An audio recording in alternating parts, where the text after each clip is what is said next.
Od dawna miałem słabość do dużych zbiorników wodnych, a kiedy mowa o tych naprawdę dużych, to nie sposób pominąć węgierski Balaton, największe jezioro środkowej Europy. Jak podaje Wikipedia, Balaton to prawie 60 000 hektarów i 230 km linii brzegowej. W ciągu ostatnich lat kilka razy miałem okazję stanąć nad brzegiem giganta i spróbować tam swoich sił. W tym filmie chcę Wam nieco przybliżyć klimat Balatonu, opowiem o tym, jak tam łowiłem i z jakimi przeciwnościami przyszło mi się zmierzyć. Zapraszam na film. Pomysł na nagranie tego filmu naszedł mnie stosunkowo niedawno i w związku z tym, że w trakcie tych wypraw na Balaton nie nagrywałem materiałów typowo pod film, to ta forma przekazu będzie troszeczkę inna niż zazwyczaj. Postaram się jednak opowiedzieć to wszystko dość szczegółowo i będę się tutaj wspierał zdjęciami czy filmikami, które nagraliśmy wtedy tam na miejscu.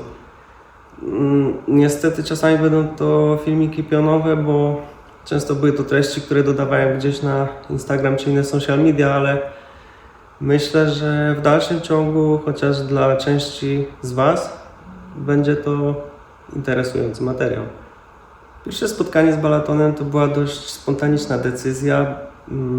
Wielkimi krokami zbliżały się wakacje, a ja z żoną nie miałem w planie żadnego wyjazdu, więc wiele się nie zastanawiając zaproponowałem Marcie tydzień na Węgrzech. Był lipiec i samochodem zapakowanym pod sam dach ciągnąłem jeszcze przyczepkę, która również była wypchana do granic możliwości. I tak naprawdę zdecydowaną większość tej przyczepy zajmowała kukurydza i kulki, które miałem w planie wsypać do wody w trakcie łowienia. Żeby było ciekawiej, to z tym całym Majdanem pojechaliśmy najpierw do Budapesztu, bo obiecałem Marcie, że zwiedzimy to całkiem urokliwe miasto i przyznaję, że nie żałowałem tej decyzji, bo tam na serio było bardzo ładnie. Największym wyzwaniem w tej całej przygodzie okazało się znalezienie hotelu, który weźmie na parking samochód i przyczepę ze sprzętem. Niestety stanęło na tym, że przyczepa została na parkingu hotelowym, a samochód musiałem parkować poza hotelem, przez co strasznie się bałem tak naprawdę o szyby w aucie i ten sprzęt, który został w środku. Ale jakby nie było, to najważniejsze, że żona była zadowolona, prawda? Więc po krótkim pobycie w stolicy ruszyliśmy w stronę Balatonu. Tam mieliśmy łowić z podestu. To było w północno-zachodniej części jeziora. Z miejscami na Balatonie jest mniej więcej tak, że większość z nich to jest teren ośrodków, hoteli, domków, albo właśnie są to prywatne podesty, które miejscowi za jakąś opłatą mogą odstąpić. Raczej niewiele jest takich miejsc, gdzie można się rozłożyć i połowić na dziko. W lokalnym sklepie wykupiliśmy pozwolenie na wędkowanie i właściwie nie pozostało nam nic innego niż udać się w miejsce, z którego mieliśmy łowić. Dojście do naszego stanowiska znajdowało się w dość ciekawym miejscu. W sensie to było tak, że cały sprzęt musieliśmy wyrzucić gdzieś na ścieżce rowerowej, bo samochód z przyczepą nie mógł tam stać zbyt długo. Więc po odstawieniu auta i przyczepy w bardziej przyzwoite miejsce przystąpiliśmy do transportowania naszego dobytku na wspomniany wcześniej podest. Aby to zrobić, musieliśmy najpierw przejść przez rów, wejść na nasyp kolejowy, tam przejść kawałek torami, żeby w odpowiednim miejscu zejść z tego nasypu. I następnie była taka kładka na 2-3 deski szerokości. Trzeba było przejść tam około 120 metrów, dosłownie przedzierając się przez trzciny i krzaki. Prościej mówiąc, sam transport tych wszystkich gratów i paszy dla ryb to były jakieś 2-3 godziny roboty. Przed wieczorem rozłożyliśmy nasz obóz i przyszła pora na to, żeby zobaczyć, co słychać na wodzie. Pierwsze wypłynięcie było trochę takie, jak się tego spodziewałem. Czyli płynęliśmy przed siebie 50, 100, 200 metrów, a głębokość zmieniała się bardzo nieznacznie albo nie zmieniała się w ogóle. I tak na 350 metrach mieliśmy około 3 metrów głębokości. Warto tutaj zaznaczyć, że dno na Balatonie jest bardzo miękkie. Nie wiem czy wszędzie, ale te wszystkie miejsca, w których ja miałem przyjemność łowić, to były bardzo podobne ogólnie. Tutaj na tym pierwszym wyjeździe udało mi się na przykład znaleźć dość duży plac, powiedzmy 20 metrów długości na 10 metrów szerokości i to był taki prawie prostokąt, który był wyczyszczony z tego nalotu czy tam mułu. Dno było kamieniste i przypuszczałem, że mogły to zrobić ryby, także w tym miejscu i w okolicy tego miejsca zamierzaliśmy łowić. Można powiedzieć, że to była jedyna rzecz, której tak naprawdę warto było się przyczepić. Pawcionęci miejscóweczki. Tak. Tutaj na dzień dobry do wody poszło około 20 kg kulek, 30 kg kukurydzy i do tego z 10 kg orzecha. I przez pierwszą dobę nic się nie wydarzyło. Po nocy sprawdzałem dno kamerą i tej zanęty tak naprawdę niewiele zniknęło. No ale jak się później okazało, do wieczora ten pokarm zaczął jednak wyraźnie znikać, więc dosypałem jeszcze trochę kulek i kukurydzy. I w końcu tej nocy, drugiej nocy, doczekaliśmy się pierwszego brania. Od tego momentu już w sumie każdej doby coś się działo. Z reguły były to 1-2 brania i najczęściej właśnie w nocy. Najśmieszniejsze jest to, że praktycznie cały dzień nic nie robiłem, tylko gotowałem kukurydzę, która leciała do wody w potężnych ilościach. Teraz z perspektywy czasu wiem, że to wcale nie było dobre rozwiązanie. Od tamtej doby, ostatniej doby, zauważyłem, że karpie zaczęły się pokazywać dalej, to znaczy jeszcze za naszym markerem. To było gdzieś na odległości 400 do powiedzmy 450 metrów i na ostatnią noc postawiliśmy tam jedną wędkę. Do następnego ranka na tej jednej wędce było aż 6 brań, z czego ostatni mieliśmy już jak cały sprzęt był pozwijany i ta jedna wędka leżała luzem na pomoście. To było mega śmieszne, że zauważyłem po prostu jak szczytówka w pewnym momencie zaczęła się przyginać w stronę wody i śmieszne w tym wszystkim było to, że ja przypuszczałem, że to jest branie, ale na Balatonie jest zakaz łowienia na plecionki, a hol na żyłce z takiej odległości to jest tak naprawdę absurd i przez większą część tego holu ja nawet nie wiedziałem, czy ta ryba faktycznie tam jest. I po holu, który trwał naprawdę długo, zacząłem tą rybę czuć w jakieś, powiedzmy, na oko strzelam tak 70 metrów od brzegu i dociągnąłem tego karpia do podestu. On tam się trochę pomotał, namieszał wody, pokręcił się przy podejście i w momencie jak Marta miała go podbierać, to on się spiął. Po prostu haczyk najzwyczajniej w świecie wyskoczył z wody i dla mnie to było takie bolesne przeżycie, bo wydawało mi się, że to była dość przyzwoita ryba jak na ten pierwszy wyjazd, bo nie złowiliśmy tam tak naprawdę nic wartościowego, znaczy nic dużego, może w ten sposób powiem. Wiedziałem, że ten termin nie był najlepszy do łowienia na Balatonie i to z kilku powodów.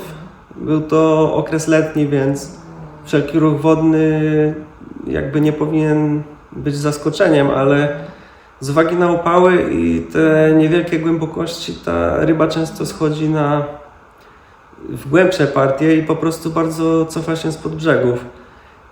Maksymalne odległości, na jakich można łowić, są zależne od tego, skąd łowimy, ale z tego co pamiętam, one wahają się od 350 do 450 metrów.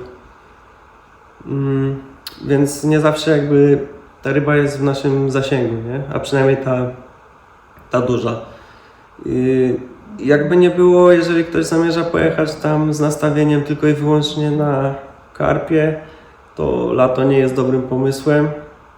Ale jeżeli ktoś to traktuje jako taki wakacyjny wypad, to spoko.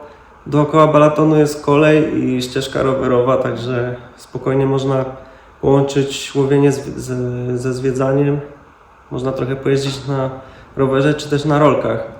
No, nie zabraknie na pewno też restauracji, sklepów. Marta prawie codziennie jeździła na rolkach. Też jej się zdarzyło przywieźć jakieś jedzenie, czy zrobić po prostu zakupy, tak. Za drugim razem pojechałem z tatą i pojechaliśmy na wiosnę w dużo lepszym okresie. Zmieniliśmy nie tylko termin, ale i taktykę łowienia. Tym razem nie braliśmy tego całego ziarna, którego wtedy miałem kilkaset kilogramów, a które w moim mniemaniu było bez sensu i zazwyczaj przyciągało tylko te małe ryby. Zabraliśmy trochę, dosłownie trochę orzecha i praktycznie same kulki, z tym, że były to kulki w rozmiarze 24 do 30 mm.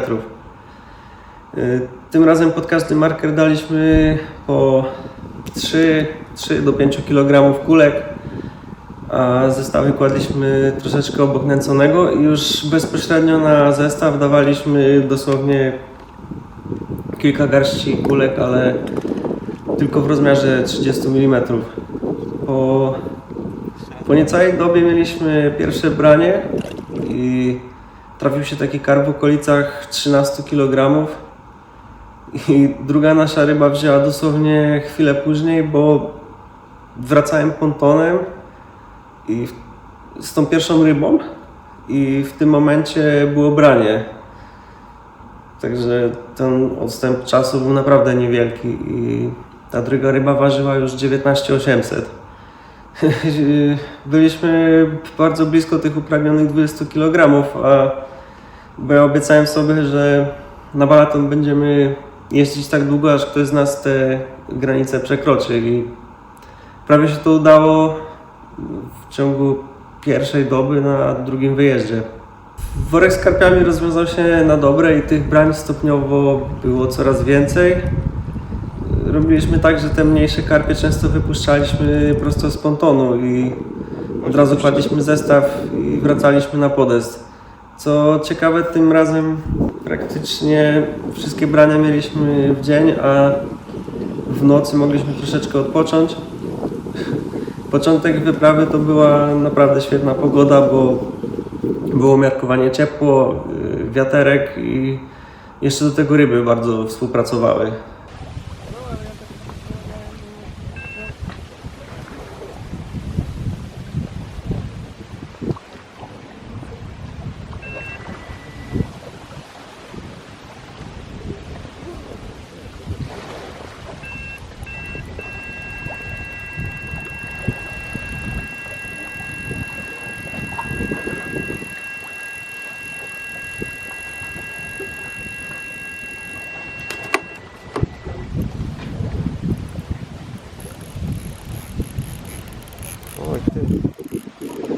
Jednak to miało się zmienić i faktycznie ten wiatr zaczął bardzo się wzmagać.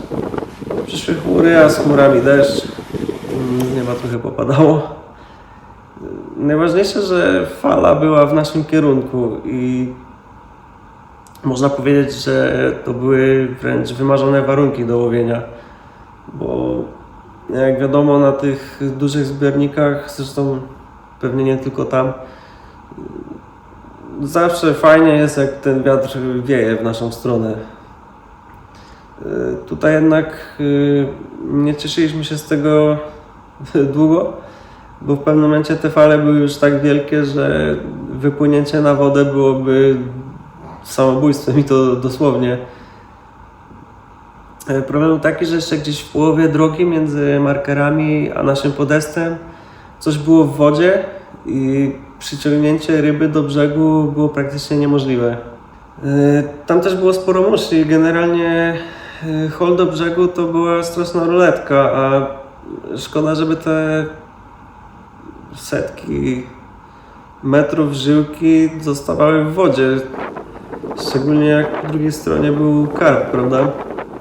Więc postanowiliśmy zwinąć wszystkie wędki na czas tego wiatru. I problem był taki, że tak wiało przez całą noc, kolejny cały dzień i znowu całą noc.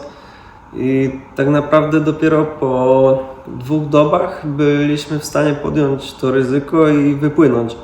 No, dla mnie to i tak było już mocno na granicy rozsądku, bo przy tej fali jaka tam była, no to łopatki silnika częściej miałem nad wodą niż pod wodą. To jak ponton wchodził na falę i schodził z tej fali, no to wtedy po prostu śruba silnika najczęściej wystawała mi poza wodę. Takie ciekawe doświadczenie. Po tym bardzo silnym wietrze i 2 dobach, jak nie łowiliśmy, to troszeczkę obawiałem się tego, że ryba odejdzie nam z tych nęconych miejsc. No bo przez ten czas w ogóle nie było szans dorzucić nic, żadnej zanęty pod te markery. Ale szybko okazało się, że tych karpi w okolicy musiało być jeszcze więcej niż wcześniej. To było prawdziwe Eldorado i w dodatku większość ryb, jakie brały, to były karpie z przedziału 15 i więcej kilogramów.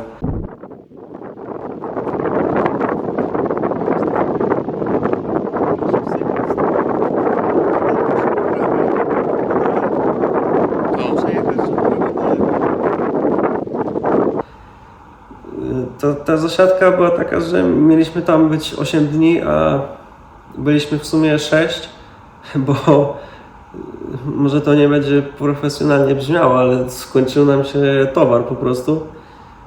A tutaj warto podkreślić, że my z tych 6 dni łowiliśmy tak naprawdę 4, bo tak jak wcześniej wspominałem, wiatr, jak był ten mocny wiatr, no to nie było opcji na łowienie, tak?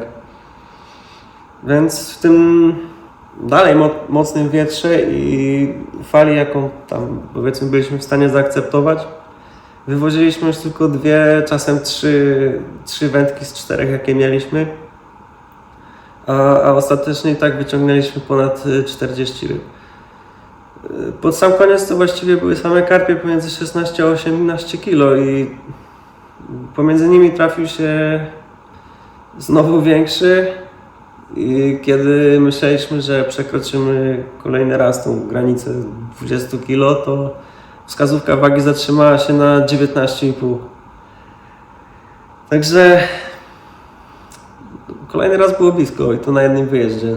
No ale nie było nam dane ewidentnie. Na tym wyjeździe łowiliśmy na bardzo długie przypony, blowback rig, plecionka w otulinie.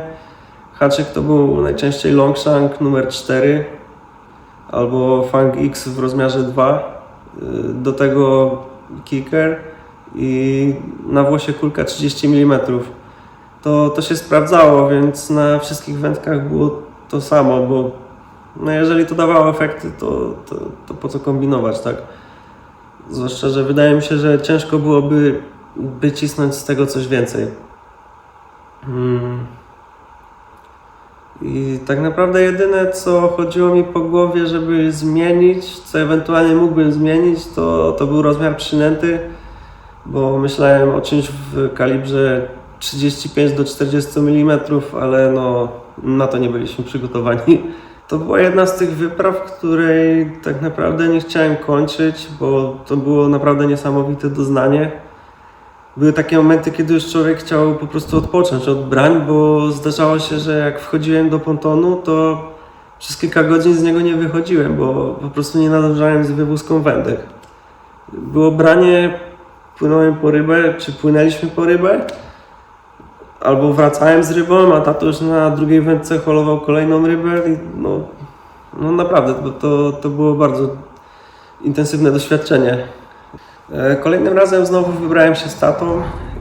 Ponownie była to północno-zachodnia część jeziora, ale tym razem jakieś 1,5 kilometra dalej, to znaczy w kierunku wschodnim. Znowu była to wiosna, taktyka podobna do tej z poprzedniego razu, z tym, że tym razem mieliśmy więcej i większe kulki. Zanęta to były praktycznie tylko kulki w rozmiarze 30-35 mm i może to był błąd. Ten wyjazd po części był nieudany, bo wiecie, niby był sam początek maja, a na wodzie mieliśmy tafle i temperatury sięgały po 30 stopni. To są warunki, jakich nienawidzę, a przynajmniej na rybach, tak? Ja ogólnie nie lubię, jak jest gorąco.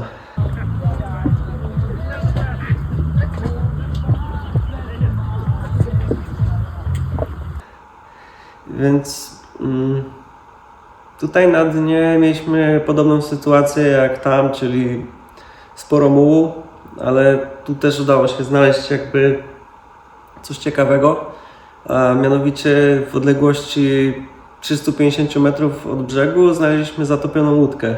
Mamy zatopioną łódkę. Na ich osądzie widać ładnie. Ciekawe. Na prawo od tej łodzi było jeszcze kilka przeszkód pod wodą. Ciężko mi stwierdzić, co to było, ale dno w okolicy łodzi jakby i tego, co było w jej okolicy, dno było dużo twardsze niż wszędzie dookoła, tak? Widać, że ten muł tam po prostu albo był przebierany, albo w jakiś sposób wypłukany, więc stwierdziliśmy, że jest to ciekawa opcja dla 2 z 4 naszych wędek. Kolejne 2 kije położyliśmy w miejscach, gdzie udało nam się zlokalizować coś w rodzaju kolonii małż.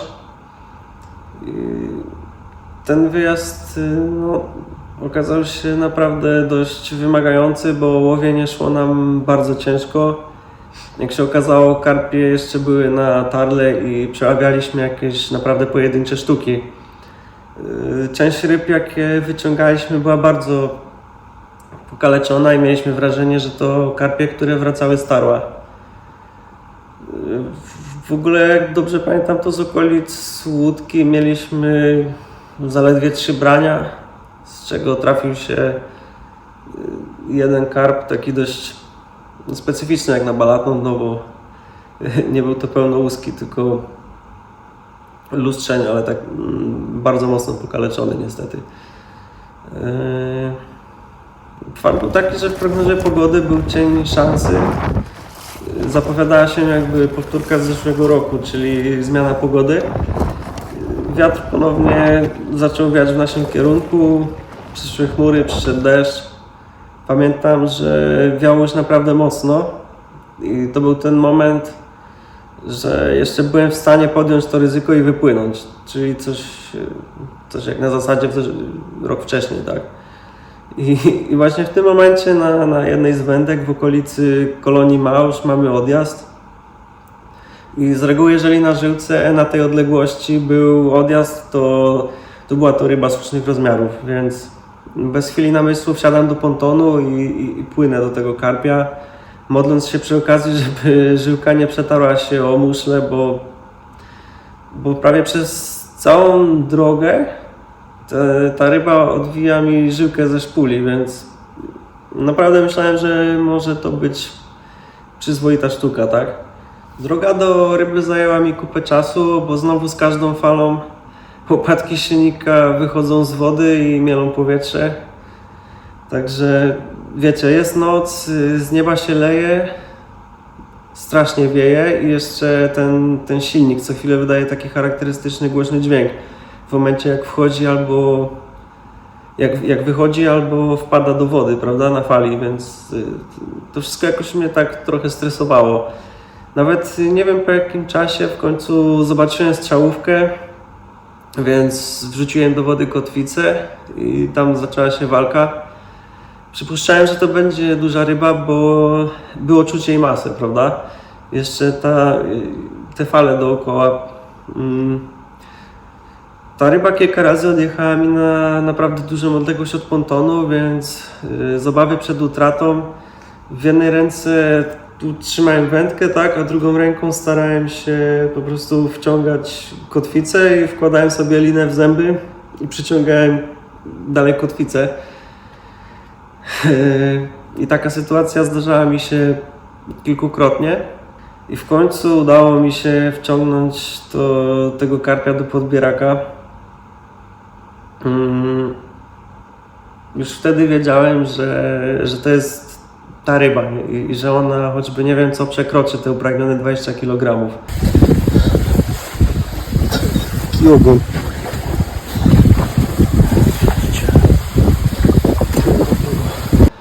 Po poważeniu oczywiście ogromna euforia, złamaliśmy tę magiczną barierę. Co ciekawe, rano w ogóle mieliśmy naprawdę zjawiskowy wschód słońca, a w worku czekał ten upragniony karp. Nie? Leci.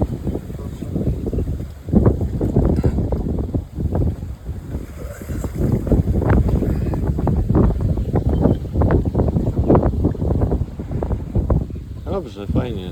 Zmieściło się. Zmieściło się. Później w ciągu dnia wiatr znowu zaczął przybierać na sile i wieczorem wiedzieliśmy, że powtórzy się sytuacja z zeszłego roku, więc stwierdziliśmy, że zwiniemy wędki. Na żyłki naszło już bardzo dużo syfu dryfującego w związku z dużymi falami i zwinięcie takiej wędki to była naprawdę droga przez mękę.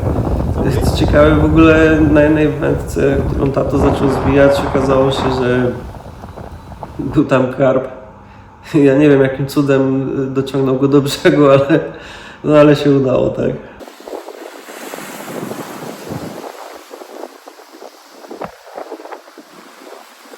Teraz ładnie wygląda.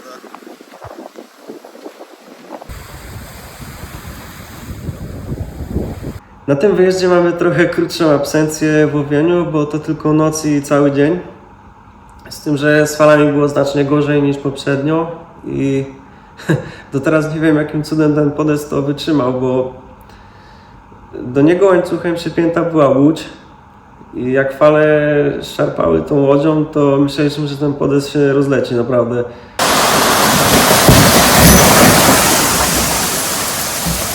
To była łódka kogoś miejscowego i nie mieliśmy klucza, żeby ją odpiąć i tak to się odpięli, nie wiem, wcisnęli gdzieś w trzciny, prawda? No to też było takie dość intensywne doznanie i pamiętam, że po tym całym sztormie poszedłem zobaczyć tą łódź.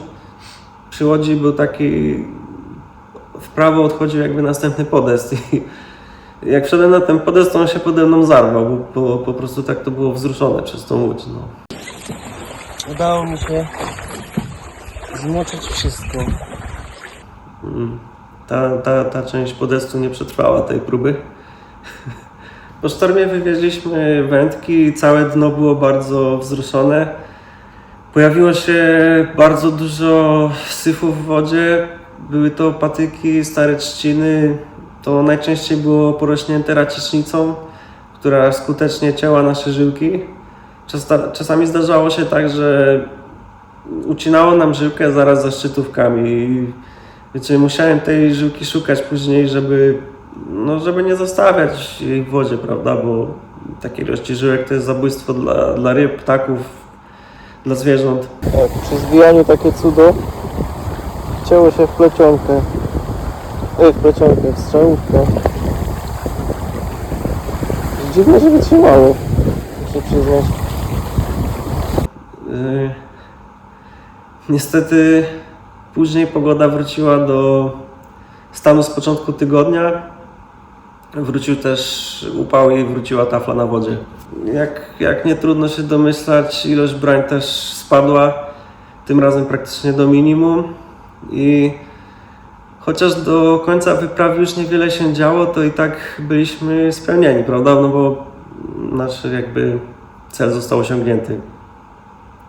Chcieliśmy złowić rybę powyżej 20 kg i to się udało. Teraz zrobiliśmy sobie przerwę od balatonu, ale tak naprawdę kto wie, no pewnie prędzej czy później wrócimy, żeby ponownie zmierzyć się z tym kolosem. Z perspektywy czasu mogę powiedzieć, że ogólnie złowienie karpia w balatonie raczej nie stanowi problemu.